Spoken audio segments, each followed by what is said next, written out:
Air ফিল্টারের বিষয়ে আমরা বেশিরভাগ রাইডাররা সতর্ক থাকি না। আমরা যে ইঞ্জিনে খাদ্য দেই, ইঞ্জিনের আমরা বাইকটা চলে কিভাবে, খাদ্যের মাধ্যমে। ইঞ্জিনে এই খাদ্য পাইতে হলে আপনার দুইটা জিনিস লাগে। এক হলো জ্বালানি, মানে আপনি যে অকটেন অথবা পেট্রোল যেটা দেন ওই অকটেন পেট্রোল। এই অকটেন পেট্রোলের সাথে কিন্তু আপনার বাতাস প্রয়োজন হয়। শুধু অকটেন পেট্রোলে কিন্তু পড়ে না, সাথে বাতাসের রেশিও অনুযায়ী বাতাসও কিন্তু আপনার ইঞ্জিনে ইনপুট হয়। তো এই বাতাসটা কীভাবে ইনপুট হয় এয়ার ফিল্টারের মাধ্যমে।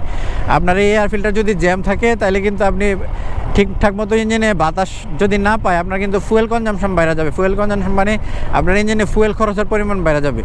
এই জন্য যদিও ম্যানুয়াল বুকে কোনো ইঞ্জিনের কোনো বাইকের 12,000-15,000 কিলোমিটার পর্যন্ত দেওয়া থাকে। বাংলাদেশের যেই আর কি পরিবেশ, এই পরিবেশে কিন্তু আপনি আসলে একটা এয়ার ফিল্টার আপনি কিন্তু 5 থেকে 6,000 কিলোমিটারের মধ্যে পরিবর্তন করা লাগে।